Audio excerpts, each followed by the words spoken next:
Assalamualaikum warahmatullahi wabarakatuh.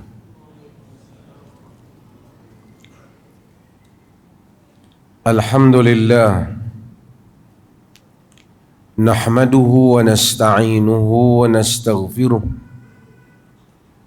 na'udzu billahi min shururi anfusina wa min sayyiati a'malina. Man yahdihillahu fala mudilla lahu wa man yudlil fala hadiya lahu. Asyhadu an la ilaha illallah wahdahu la syarika lahu wa asyhadu anna Muhammadan abduhu wa rasuluhu, amma ba'da. Hadirin dan hadirat yang dirahmati Allah, masih lagi kita dalam Kitabus Salah di dalam Bulughul Maram tentang sifatus salah ataupun sifat bab sifatus salah, bab sifat salat. Hadis yang berikutnya ialah hadis daripada Malik bin Al-Huwairith yang menceritakan bagaimana yang dia lihat Nabi SAW lakukan apabila bangun daripada sujud pada rakaat yang pertama dan pada rakaat yang kedua, ataupun maksudnya pada rakaat-rakaat yang ganjil. Pada rakaat-rakaat yang tidak ada padanya tasyahud, bagaimana Nabi SAW bangun menurut apa yang dilihat oleh Malik ibn al-Huwairith. An Malik ibn al-Huwairith radhiyallahu anhu annahu ra'a an-nabiy sallallahu alaihi wasallam yusalli fa idza kana fi watrin min salatihi lam yanhad hatta yastawi qa'ida, rawahul Bukhari. Daripada Malik ibn al-Huwairith radhiyallahu anhu bahawa sesungguhnya dia ra'an Nabi sallallahu alaihi wasallam yusalli, melihat Nabi sallallahu alaihi wasallam bersalat. Fa idza kana fi watr, apabila pada rakaat yang ganjil, min salatihi, pada salat baginda, yakni rakaat yang ganjil 1, 3, yakni rakaat yang ganjil. Kerana kita salat yang paling banyak di dalam salat fardu ialah 4 rakaat. Pada rakaat yang ganjil, lam yanhad, dia baginda tidak bangun hatta yastawi qa'ida, melainkanlah sehinggalah baginda duduk, yakni duduk sekejap, duduk yang kita namakan dengan duduk istirahah. Baginda tak bangun terus, tapi baginda duduk dulu barulah bangun, maksudnya. Hadis ni panjang perbahasan, menyebabkan khilaf di kalangan para ulama di dalam memahami hadis ni. Walaupun nampak macam mudah, tapi ulama khilaf dalam memahaminya. Pertamanya, di dalam hadis ini diriwayatkan oleh Malik ibn al-Huwairith. Jika kita masih ingat, Malik ibn al-Huwairith lah yang meriwayatkan hadis sallu kama ra'aitumuni usalli, salatlah kamu seperti mana kamu lihat aku bersalat. Malik Ibn al-Huwairith ni, dia dulu masa muda, dia pernah datang kepada Nabi SAW. Dia kata, ataitun Nabi SAW fi nafarin min qaumi. Aku pernah datang kepada Nabi di dalam satu kelompok, satu kumpulan dengan kaum aku. Dalam sebahagian riwayat disebut dia syababatun mutaqaribun, dan mereka dalam umur yang hampir masing-masing muda. Fa aqamna indahu 20 laylah, kami duduk mengaji dengan Nabi selama 20 hari. Dia mai daripada jauh, dia duduk dengan Nabi SAW 20 hari. Kata dia, wa kana rahiman rafiqa. Nabi itu sangat penyayang, sangat sangat baik. Dia orang datang, orang muda ni. Falamma ra'a syauqana ila ahalina. Bila Nabi tengok kami ni dah 20 hari duduk teringat keluarga, duduk dengan Nabi SAW. Tuan-tuan kena bayangkan, dulu orang datang, bukan ada hotel, bukan ada apa, dia duduk di masjid Nabi, kat mana-mana, kat khaimah dia. Mai kerana nak dengar hadis-hadis Nabi SAW, nak dengar ajaran Nabi. Fa'aqamna indahu, kami duduk di sisi Nabi. Tengok hari Nabi keluar solat, macam mana Nabi sebut, Nabi ajar apa, pada Nabi ke mana, kami tengok dia. 20 hari dia duduk dengan Nabi. Falamma ra'a syauqana ila ahalina. Apabila Nabi melihat kami ni rindu kat keluarga kami dah 20 hari. Lama. Faqal, Nabi kata, irji'u fakunu fihim. Kamu balik ke kaum kamu, duduk bersama dengan kamu. Wa'allimuhum, dan ajar mereka apa yang kamu tengok, apa yang kamu belajar, kamu ajar mereka.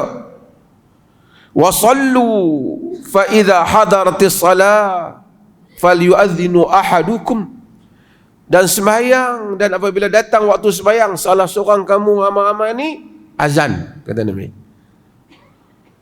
Nabi suruh salah seorang ni azan. Salah seorang kamu ni, Nabi kalangan mereka, Nabi suruh azan.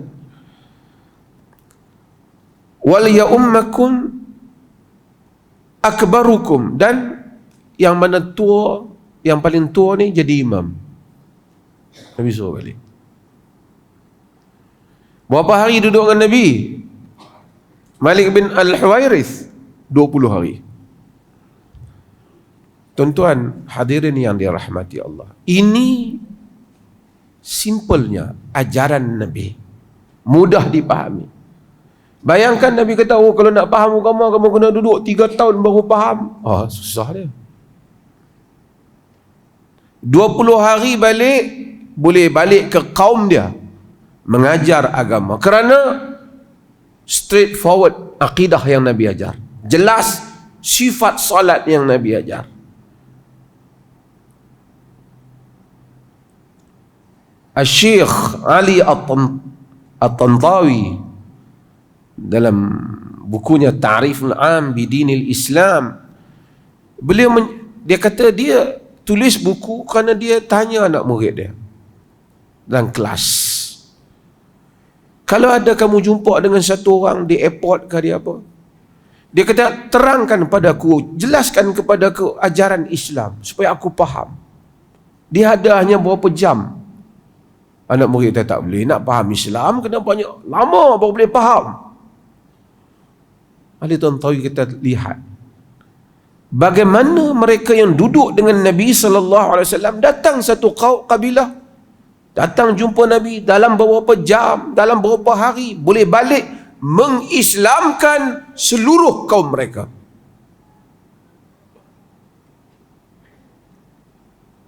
Kita belajar Islam banyak, balik nak terang Islam tak tahu. Tambahan pula kalau complicated cara nak terang, ada lawan tiada, dengar lawan pekak, lagi pening.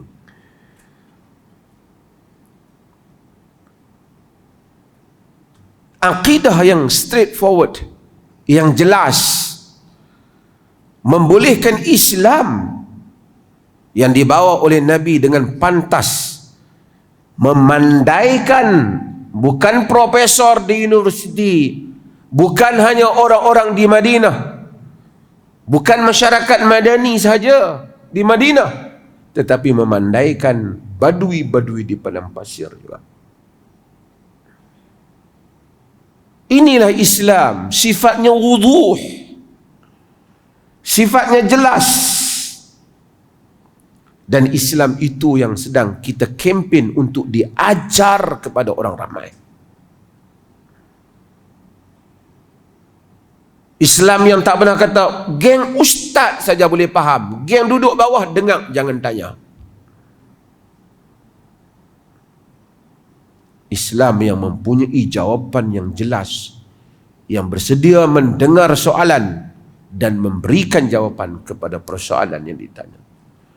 Hanya Islam ini dalam sifat yang diterangkan oleh Nabi sallallahu alaihi wasallam kepada Malik Ibnul Huwairith dan kaumnya, dan kepada kabilah-kabilah Arab yang datang bertemu dengan Nabi sallallahu alaihi wasallam, hanya Islam version ini saja yang boleh menghadapi cabaran ateis, agnostik yang ada pada zaman ini.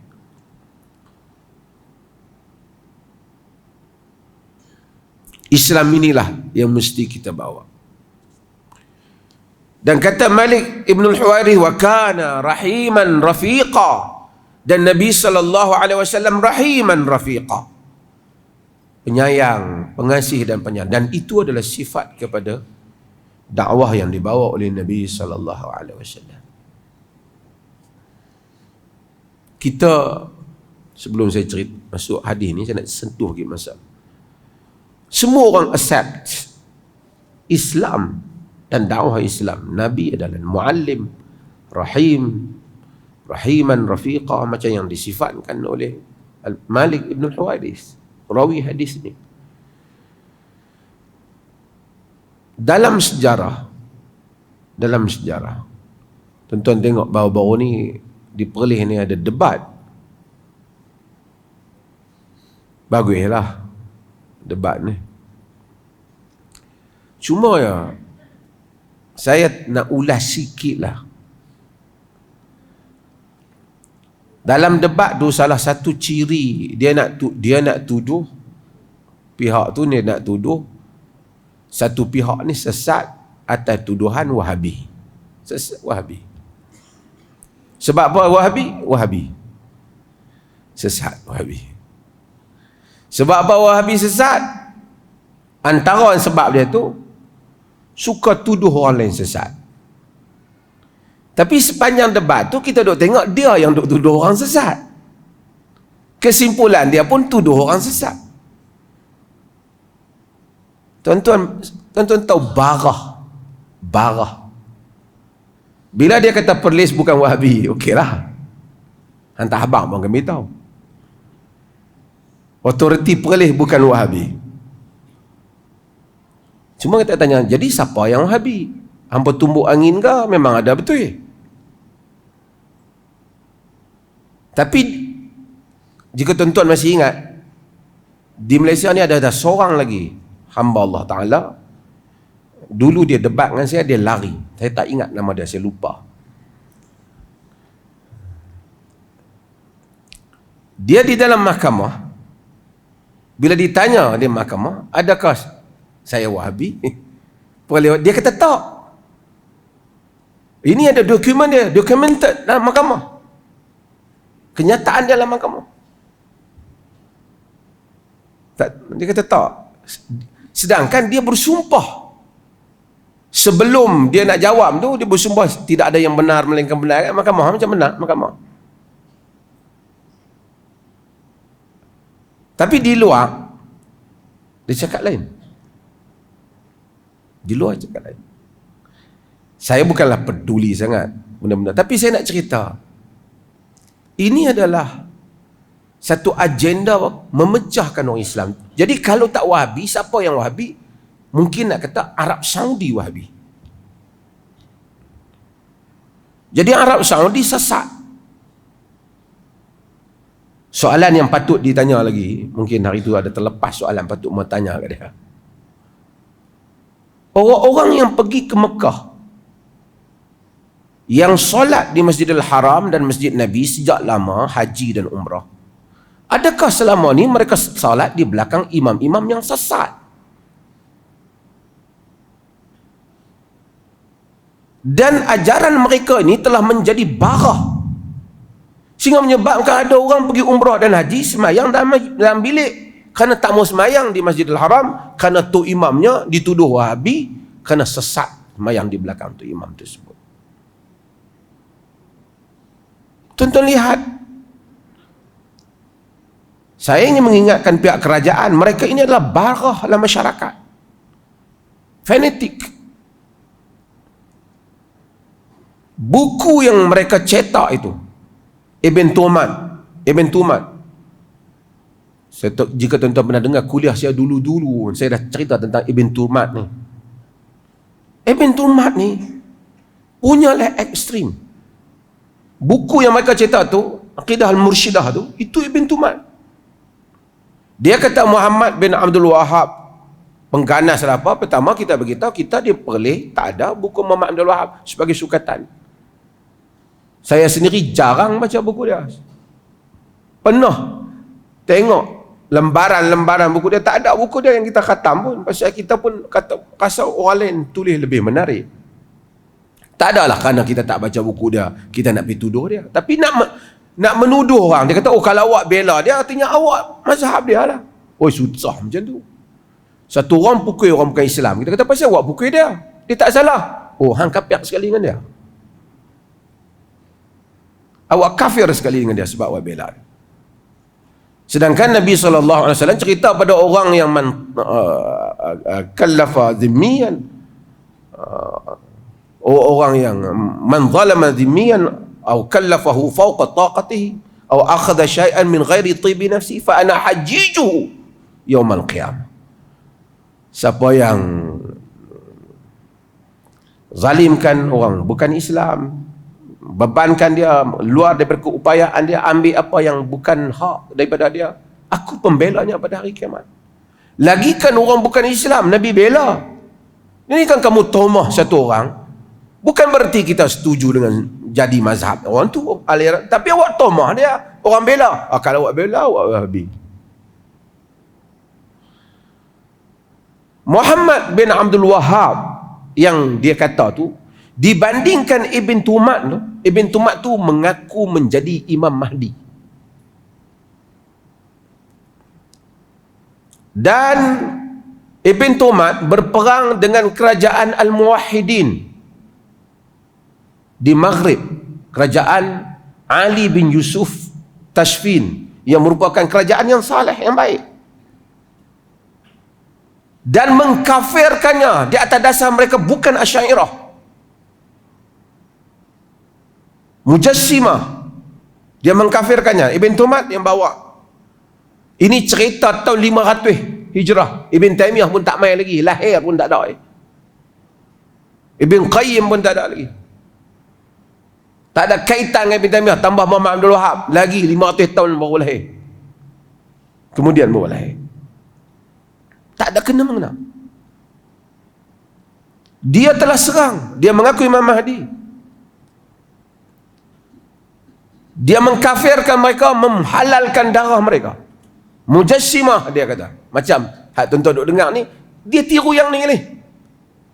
Sebab tu mereka cetak buku dia. Bahkan tuan-tuan, dia lantik satu kawan baik Ibn Tumat, Murad bin Tumat, nama dia Abdullah Awan Syarisi. Dia ni, dia suruh kau ni buat bodoh-bodoh sikit, tapi kau ni pandai, dia hafal banyak, hafal hadis, hafal nama-nama orang. Lepas tu dia suruh kau ni muncul di hadapan orang dan bagi tahu bahawasanya malam tadi malaikat telah datang kepada aku dan telah belah dada aku dan telah memasukkan ilmu kepada aku. Dengan memasukkan ilmu ni aku jadi pandai, dan telah memberitahu bahawasanya Ibn Tuman adalah Mahdi. Dengan itu, dengan apa yang dia buat tu, orang uji dia. Tengok-tengok, dia dulu nampak bodoh, pandai. Ingat hadis, ingat Quran, ingat apa. Orang kata betul lah. Dia ni memang sebelum ni nampak bodoh, jadi pandai. Memang malaikat belah dada. Kemudian Ibn Tuman bawa pergi satu telaga yang dia rancang. Korek telaga tu dalam, dia bubuh orang dia bawah tu. Dia kata di dalam ini ada malaikatullah, malaikat-malaikat Allah. Ya malaikatullah, Wahai malaikat Allah, adakah benar apa yang Awan Syarisi, Abdullah Awan Syarisi kata? Dia kata benar. Apa yang Awan Syarisi, dan kau dalam Mahdi. Pengikut bertambah ta'assub. Bertambah ta'assub. Tu.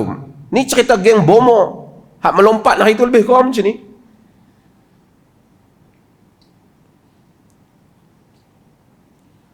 Tapi nanyanya geng-geng hak jawab dalam kolam tu, dalam telaga tu, dia kambus kalau telaga tu. Matilah pengikut dia nak tolong dia tu. Dia takut terbongkar rahsia dia.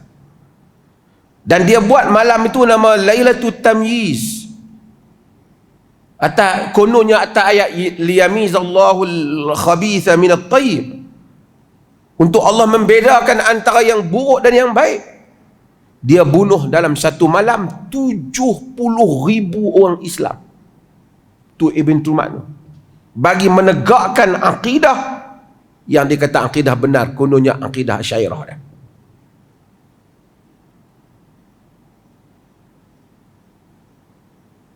Bagi menegakkan dia adalah Mahdi. Ibn Tulman ni lah buku dia yang mereka duk cetak sekarang ni, duk edarkan. Sebab tu tuan-tuan tengok sakan ni, seorang pengganas yang dilantik, yang diangkat menjadi tokoh akidah. Ini ada kaitan. Negara kita tak pernah bawa idea-idea ni. Sebab tu tuan-tuan tengok mereka ni berlumba-lumba mendakwa Asy'ariyah. Kita tidak ada masalah banyak sangat dengan isu-isu Asy'ariyah ini. Cumanya tuan-tuan, Asy'ariyah ni, dia bukan cerita Asy'ariyah ni cerita sembah kubur tak kubur ni, bukan cerita Asy'ariyah. Asy'ariyah inilah cerita tentang ilmu kalam. Masalah takwil, tak takwil.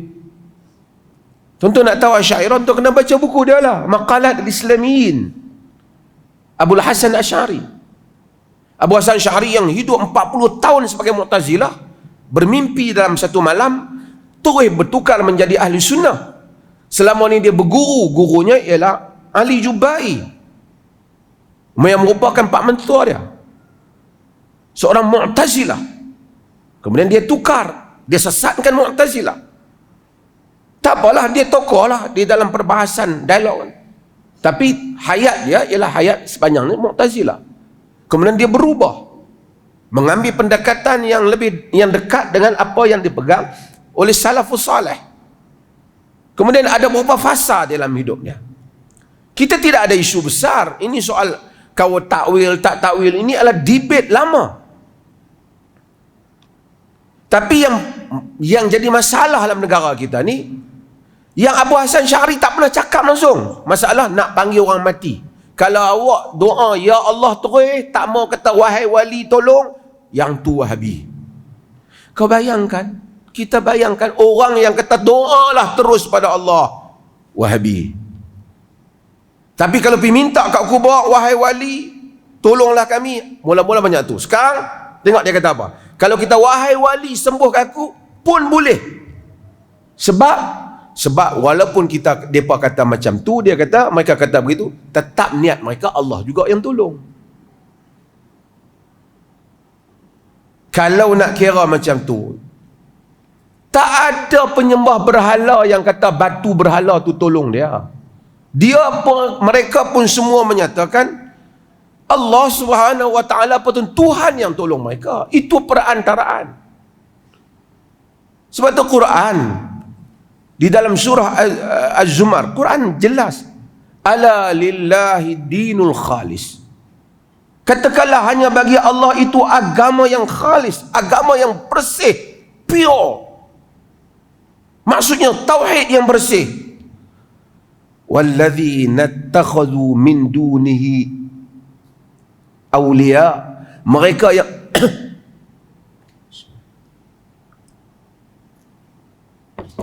walladzina ittakhadhu min dunihi awliya ma na'buduhum illa liyuqarribuna ila Allahi zulfa. Orang-orang yang mengambil selain daripada Allah sebagai pelindung-pelindung, mereka menyatakan kami tak sembah pelindung-pelindung tu, kami tak sembah perantaraan-perantara itu, ma na'buduhum, kami tak sembah mereka illa liyuqarribuna ila Allahi zulfa, melainkan untuk mereka itu mendekatkan kami kepada Allah saja. Quran bagi tahu, memang itu jawapan sejak dulu. Kami bukan sembah, kami panggil wali itu bukan kami sembah, liyuqarribuna ila Allahi zulfa, untuk mendekatkan kami kepada Allah. Allah jawab apa? Innallaha yahkumu bainahum fima hum fihi yakhtalifun. Allah lah yang akan hukum mereka di atas apa yang mereka selisihkan. Memang bab ini bila you buat teknikal macam tu, oh tak sembah, awak salah faham. Kami minta pada Allah tapi melalui dia. Macam kita bagi surat pada postman, suruh hantar kat orang tu. Bukan kita bagi surat tu pada postman, surat tu kita pada kawan kita, postman tolong bawa saja. Tapi yang dia panggil bukan Allah. Kalau dia kata wahai Abu Bakar, doalah pada Allah, tak. Panggil wahai Abu Bakar tolong, ya Husain, wahai Husain tolong, tak apa. Kerana dia kata tak apa, sebab apa? Cuba tuan-tuan dengar debat. Kerana kata dia akhirnya yang dia minta Allah juga. Tapi Allah kata apa dalam jawab tu? Innallaha la yahdi man huwa kadhibun kafar. Allah tidak akan memberi petunjuk kepada orang yang dusta lagi kufur.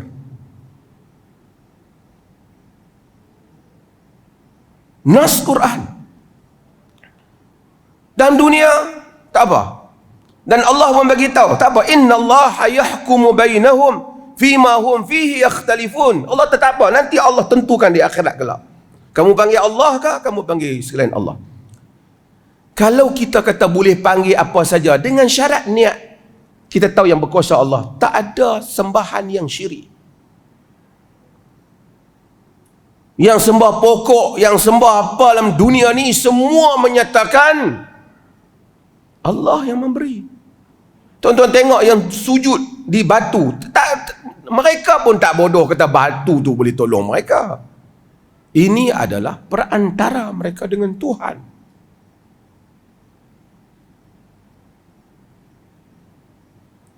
Tapi apa idenya? Setelah buat semua benda ni, ini Abu Hasan Asy'ari. Mai kok mana Abu Hasan Asy'ari benda ni? Ini adalah versi kamu. Sudahlah kamu ambil versi itu. Orang yang tak mau macam kamu, Wahabi, sesat.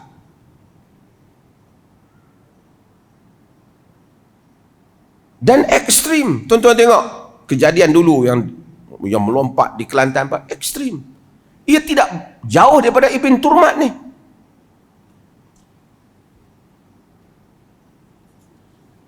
Dan ini yang mereka bawa. Tapi Alhamdulillah kita boleh sederhana. Kita panggil, sembang, bagi makan. Supaya mudah-mudahan Allah berikan hidayah pada orang seperti ini.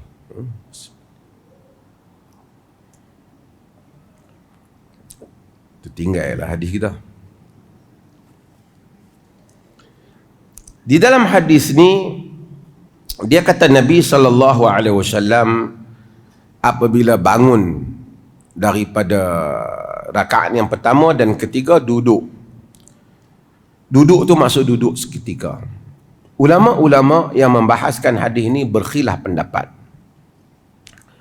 Pertama ialah mereka yang berpegang dengan zahir hadis ni, iaitu mazhab al-Imam Syafi'i rahimahullahu ta'ala, menyatakan pada rakaat yang pertama dan ketiga, apabila kita bangun daripada sujud, kita disunatkan untuk duduk sekejap, yang kita panggil julus ataupun jilsah istirahah, yang kita panggil duduk rehat sekejap, yasiran, duduk sekejap sebelum bangkit. Itu adalah mazhab Imam Syafi'i dan salah satu qaul di dalam mazhab Imam Ahmad. Mazhab yang kedua, qaul yang kedua, bahawasanya tidak sunat duduk tu, tak sunat. Maksud duduk istirahah tu, bangkit dulu, tak sunat. Itu tak sunat. Hanya dibolehkan, tapi tak sunat. Maksudnya tak dapat pahala apa. Itu adalah pandangan dalam mazhab Hanafi, mazhab Malik, dan pandangan yang masyhur di dalam mazhab Imam Ahmad.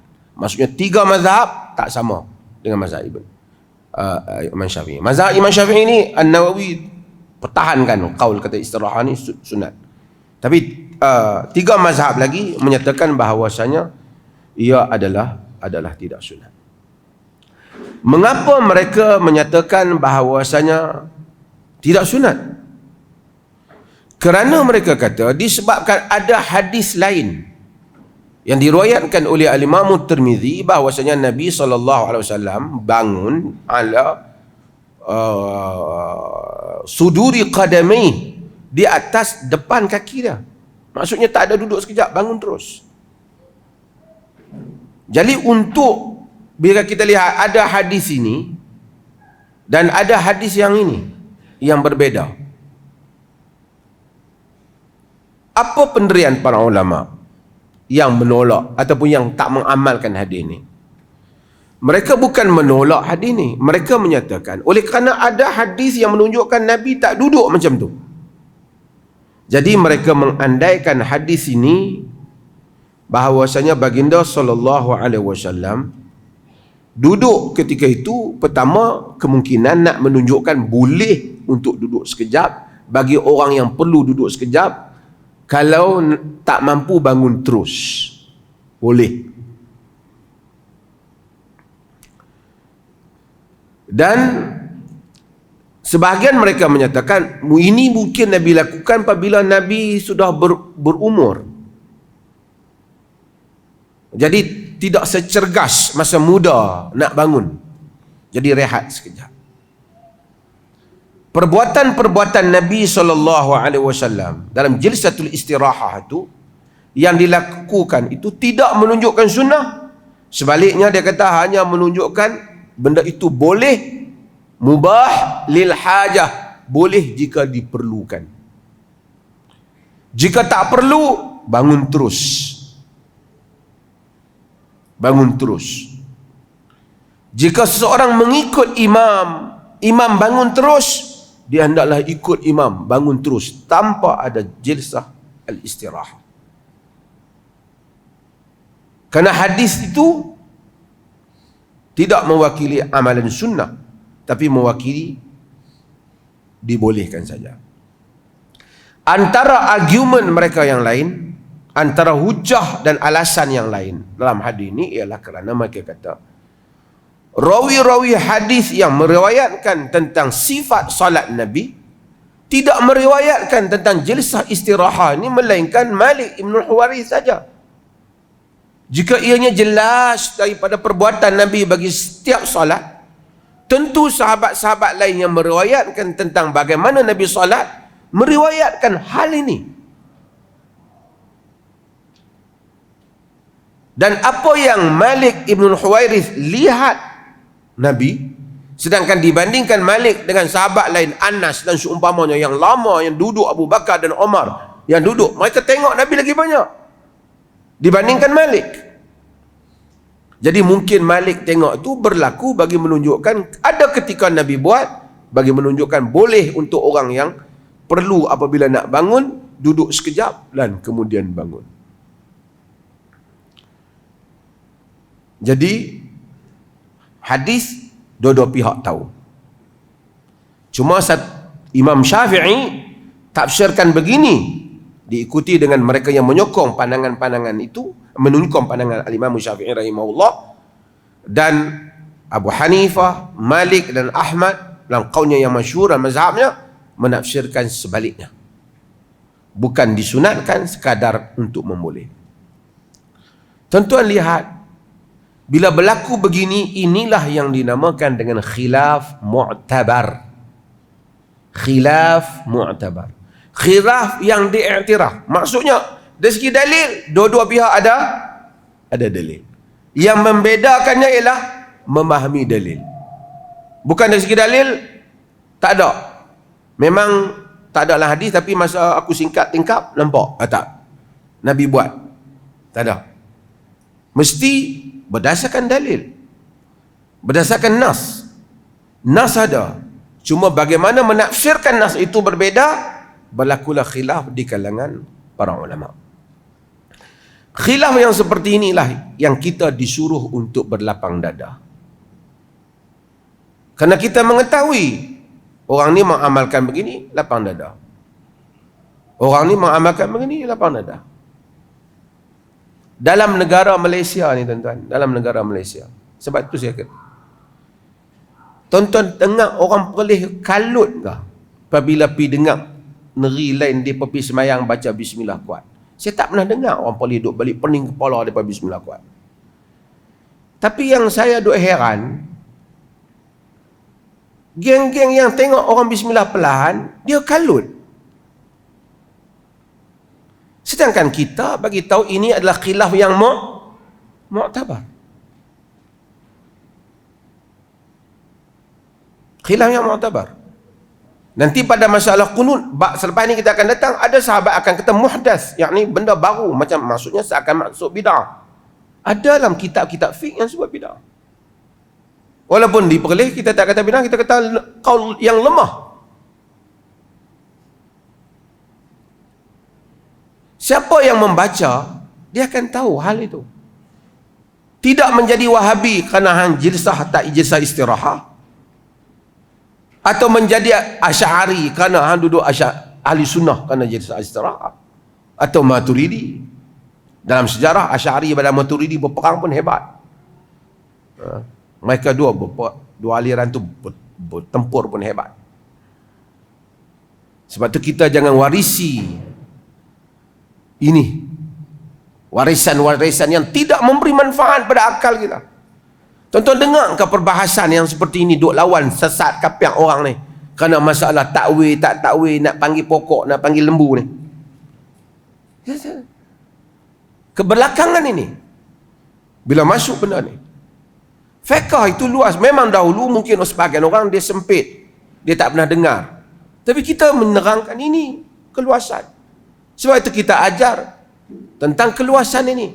Kerana kita ada dalam masa yang sama, kita kata kita umat yang besar. Kita umat yang besar. Dalam berbagai-bagai mazhab, di Perlis kita ajar keluasan itu. Supaya satrul rah, lapang dada. Melihat ini adalah khazanah fiqh. Bagaimana intelektualisme, bagaimana kebijaksanaan, kesarjanaan, akal yang baik telah diguna pakai dalam agama ini untuk memahami nas-nas Nabi SAW. Sebab itu kita mau orang mengaji jadi cerdik, bukan mengaji jadi tak cerdik. Kita mau lebih ada belajar, dia balik dia jadi pandai. Kita tak mau dia dulu pegawai besar, ada jawatan besar, pensyarah universiti, main masjid dengar orang cerita benda yang tak masuk akal, terima je lah, dah ustaz cakap. Kita tak mau. Tidak ustaz, tidak mufti. Fakta dibandingkan dengan fakta. Hujjah berdasarkan hujjah. Tadi siapa hadir seminar hadis kita sebut. Saya sebut. Orang yang sebesar Ibnu Abbas. Ibnu Abbas, Abdullah ibn Abbas radhiyallahu anhuma, yang Nabi doa kat dia, Allahumma faqihhu fid din. Ya Allah, faqihkan dia agama. Nabi doa kat dia. Bukan doa untuk lebay. Nabi punya doa. Sehingga dia menjadi turjuman Al-Quran, penafsir Quran. Mak saudara dia Maimunah. Itu ada hadis yang Ibnu Abbas, Nabi doa pada Ibnu Abbas tu sebab Ibnu Abbas tidur di rumah Maimunah. Bila Nabi bangun malam nak solat, Ibnu Abbas bawa air kepada Nabi. Nabi doa kepada dia, Maimunah. Dia solat di kanan Nabi, kiri Nabi. Nabi pegang dia, Nabi pusing. Fa akhazani wa ja'alani an yamini. Pegang aku dan jadikan aku di sebelah kananku.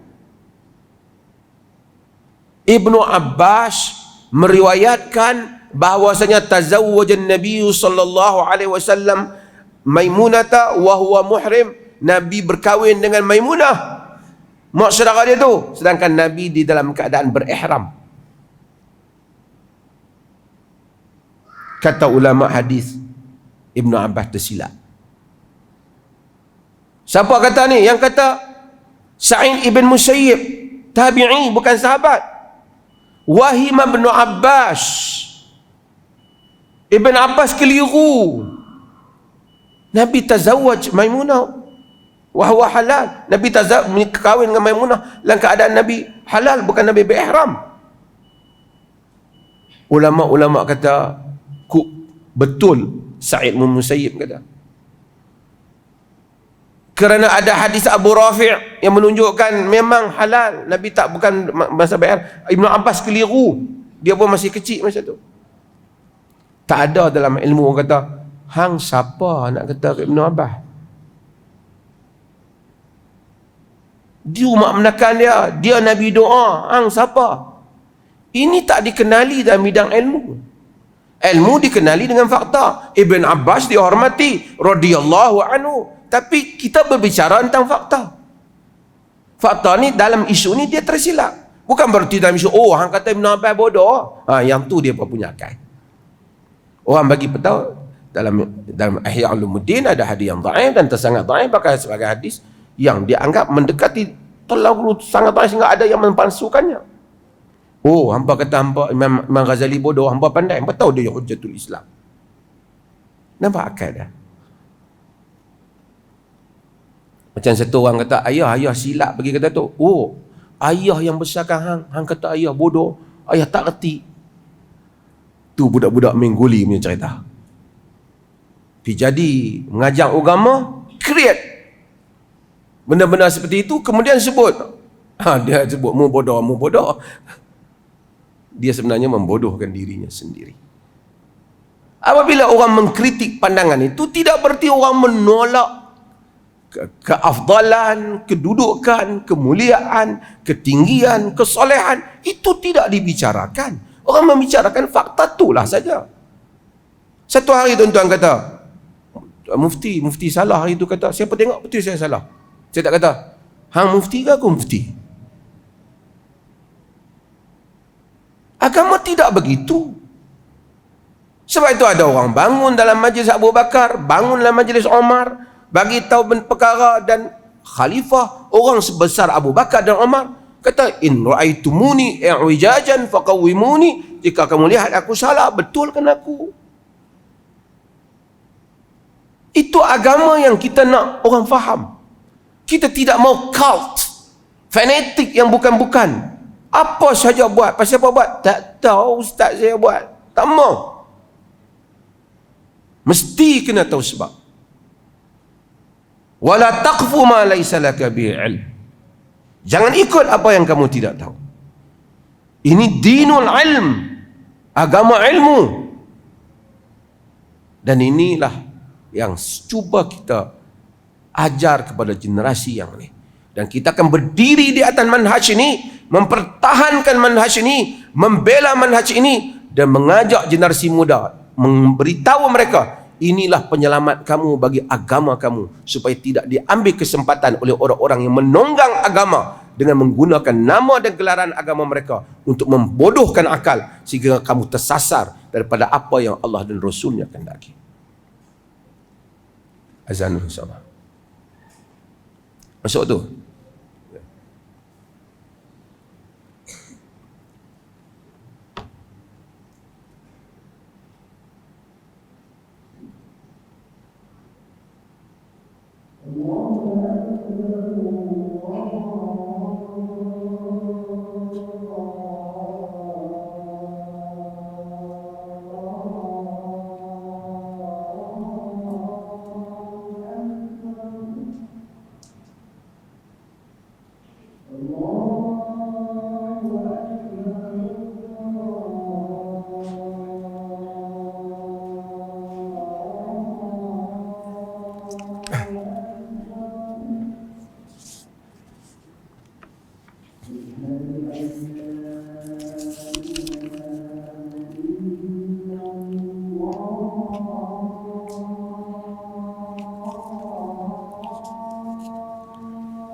Ini ada soalan.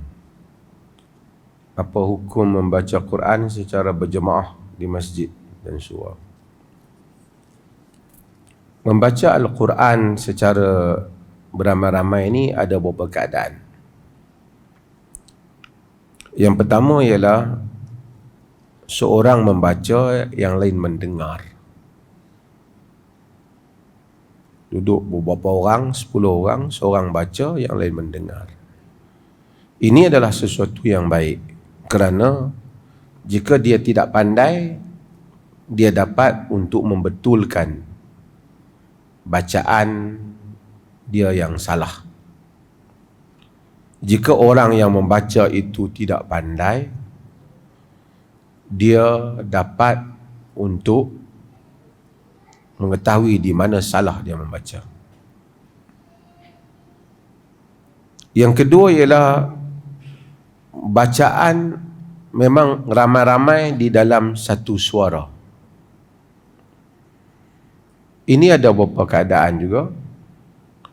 Keadaan yang pertama ialah di mana seorang membaca, yang lain mengikutnya beramai-ramai.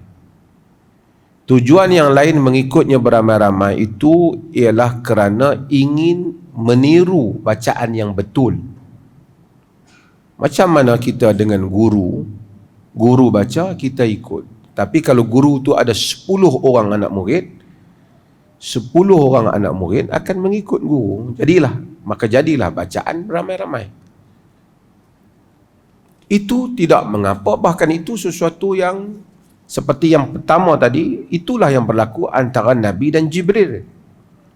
Jibril baca dan kemudian Nabi SAW, itu nama tadarus, wa tadarusul Quran. Wa tadarusul Quran, yakni tadarus, yakni seorang baca, seorang belajar, yang mana dia baca, mengikuti.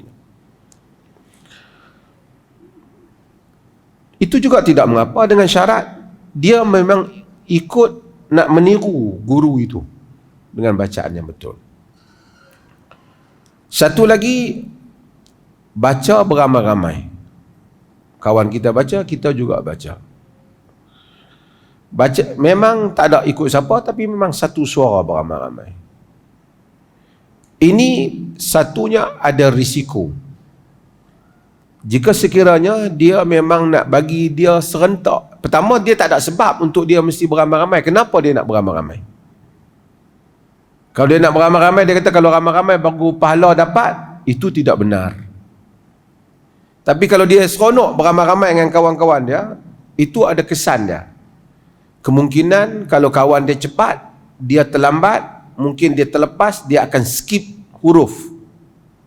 Salah di segi panjang dan pendek, menyebabkan sebahagian para ulama seperti Muhammad Saleh Ibn Utsaimin antaranya melarang hal ini, kerana akan menyebabkan satu orang tu, kawan dia dah sampai ayat dia pun lompat pergi nak bagi sama serentak dengan kawan dia. Dia tak perlu sama serentak dengan kawan dia, dia kena habiskan bacaan dia. Mungkin kawan dia baca laju, dia baca perlahan. Tidak ada alasan serentak untuk dia bersuara serentak. Tapi kalau dia serentak itu membantu dia, telinga dia dengar, menyebutan yang betul, sukarah berlaku. Kalau itu tidak menyebabkan dia melangkau perkataan ataupun huruf, tidak mengapa. Namun dia tak boleh bernyatakan bahawasanya baca ramai-ramai itulah barulah fadilat dia betul. Lebih tak ada. Yang ada ialah baca dengan bacaan yang betul. Kalau dia nak buat halaqah ramai-ramai macam tadi, seorang baca, seorang betulkan, ataupun seorang baca yang betul, yang lain ikut. Seperti mana juga yang buat dalam halaqah Al-Quran, guru baca, yang lain ikut. Bukan kerana nak bagi suara dia sama dengan kawan dia sebelah, tapi of course lepas guru baca dia ikut, jadilah serentak. Tapi tujuan dia bukan nak bagi sama dengan kawan dia, tujuan dia nak ikut selepas daripada guru dia baca. Itulah yang berlaku juga di masjid-masjid kita. Selepas subuh kita buat halaqah Al-Quran, tujuannya supaya imam baca, mana-mana makmum yang mana mereka tidak cekap ataupun tidak ada masa sebelum ini, ataupun tidak ataupun ingin menyemak sebutan huruf mereka, mereka ikut imam. Tak saja ikut dengar saja mungkin tak jadi dia lafaz selepas itu. Quran kerana selalu dibaca akan membolehkan sebutan yang betul. Boleh sebutan.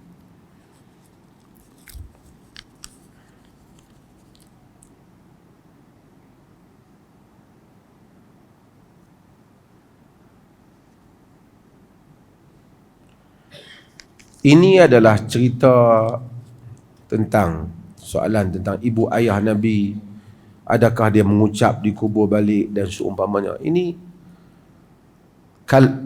riwayat yang seperti ini tidak kukuh. Yang kukuh ialah riwayat inna abi wa abaka finnar. Sesungguhnya bapaku dan bapamu di dalam neraka. Yang Nabi SAW sebut pada seorang yang bangkit bertanya dalam majlis yang bernama Huzafah. Hadis ini menjadi kontroversi. Macam mana bapa Nabi boleh masuk neraka?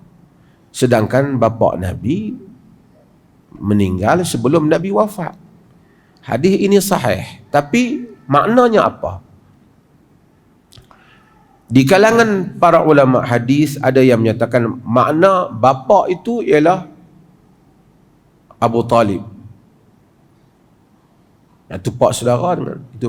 Tapi dari segi konteks ayat tu tak betul. Kerana kau tu tanya aina abi, di mana bapa aku, dia tanya bapa dia. Nabi kata inna abaka finnar, bapakmu di dalam neraka. Tapi dia sedih, kemudian Nabi panggil dia. Nabi kata inna abi wa abaka finnar, sesungguhnya bapakku dan bapakmu juga dalam neraka. Apa maksud Nabi? Adakah Nabi maksud Abu Talib? Ataupun sebahagian kata bapa Nabi dulu telah ada peluang diajar agama Ibrahim, dia tolak. Sebahagian nak bela, dia kata sebenarnya tak, dah selesai Nabi ajak dia balik, dia masuk Islam daripada kubur. Itu pun ada riwayat yang mana tidak boleh dipegang kukuh dalam hal itu. Sebenarnya hadis ini sabit, cumanya nak faham tak mampu. Kerana kaedah umum dalam agama ialah wa ma kunna mu'azzibina hatta nab'atha rasula. Kami tak akan mengazab sehingga dihantar rasul. Bagaimana mungkin untuk diazab bapa Nabi sedangkan tidak bertemu dengan rasul? Dari segi kaedah dia tak boleh selaras. Hadis kadang-kala sanadnya sahih, tapi kalau matannya itu tak dapat dipahami atau berlaku kontradik. Sama ada ulama-ulama mendhaifkan hadis tapi hadis ini sabit sikit, ataupun menganggap hadis ni tak dapat ditafsirkan. Mungkin ada benda perkataan yang tertinggal, konteks yang kita tak tahu. Dengan itulah yang disebut oleh Dr. Yusuf Al-Qaradawi, hadis ni dia tawakuf, dia tak mau. Yang penting kaedah Islam kekal. Siapa yang Rasul tak pernah datang pada dia, dia tak akan diazab oleh Allah. Itu kekal, tak boleh berubah. Hadis ni, kerana hadis ni seperti mana kita kena tahu, dia diriwayatkan secara makna. Mungkin ada words tertentu yang terlepas ataupun ada konteks tertentu yang tak cukup dimasukkan dalam report itu. Untuk itu kita kekal menyatakan Allah Ta'ala Tuhan yang Maha Adil. Tuan-tuan, sebenarnya tak ada faedah perbincangan ni. Kita yakin tak Allah Ta'ala Maha Adil? Yakin tak? Yakin. Kalau kita susah hati, mana bapa Nabi kena masuk neraka sedangkan dia tak salah? Allah Ta'ala jauh lebih adil daripada fikiran kita.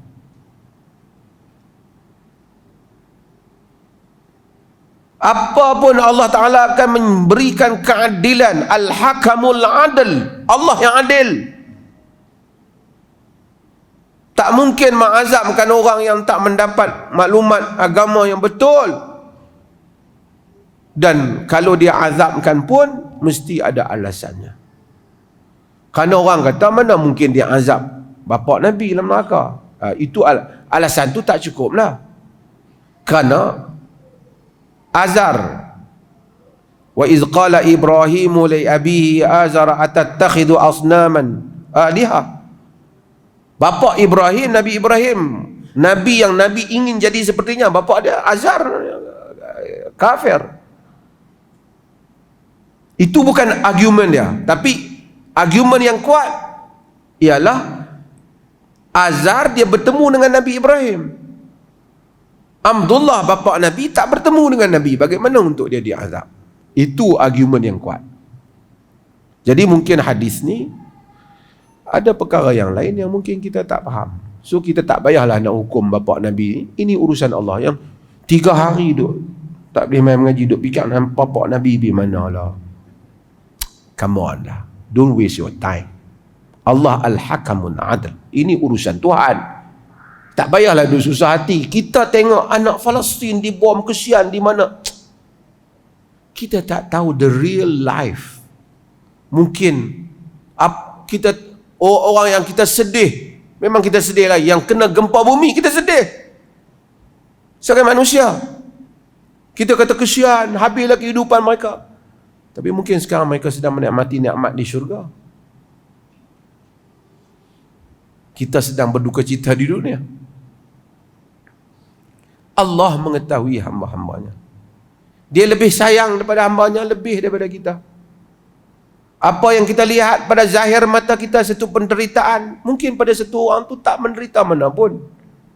Apa yang kita lihat pada satu orang kebahagiaan, mungkin orang itu sedang hidup di dalam sejuta penderitaan. Siapa yang kenal dengan orang yang besar, dengan kaya, kita sembang dengan dia. Lebih banyak kadang-kadang cerita derita dia daripada kita sembang dengan orang yang tak ada duit, yang lebih banyak cerita seronok dia. Boleh makan udang seekor pun seronok dah. Ini boleh makan makanan beribu ringgit pun duk cerita. Tak puas hati sana, sedih sana. Allah Al-Hakamul Adil. wa mal hayatud dunya illa la'ibun wa lahu. Dunia tidak lain melainkan mainan dan sia-sia saja. Wa sallallahu ala nabiyyina Muhammad walhamdulillah. Oh, ada satu lagi soalan saya lupa. Tentang semayang. Orang yang semayang duduk, kalau dia tak boleh letak semua anggota dia. Nabi kata sallallahu alaihi wasallam sebut apa dia? Idza amartukum bi syai'in fa'tuhu mastata'tum. Apabila aku memerintahkan kamu dengan satu hal, kamu datangilah dengan kadar kemampuan kamu. Jika dia tak boleh sujud semua, dia buat macam mana kadar yang paling boleh untuk dia sujud. Jika dia tak boleh untuk sujud, dia boleh berdiri, dia kena berdiri. Jika dia boleh tunduk untuk sujud, jika dia boleh letak tangan, dia letak tangan. Jika dia boleh letak semua anggota sujud, kecuali yang dua tiga yang tak boleh letak, yang tak boleh tak apa, dia tak payah letak. Yang mana boleh, 7 anggota yang boleh, yang lain dia letak. Yang utama ialah wajahnya. Jika dia tak boleh letak sampai ke bawah, dia boleh merendahkan, dia rendahkan dengan kadar yang dia mampu. Idza amartukum bi syai'in fa'tuhu mastata'tum. Jika dia tak mampu, tak apa. Allah memaafkan. La yukallifullahu nafsan illa wus'aha. Allah tidak membebankan sesuatu diri melainkan apa yang dia mampu. Wassallallahu ala nabiyyina Muhammad walhamdulillahi rabbil alamin.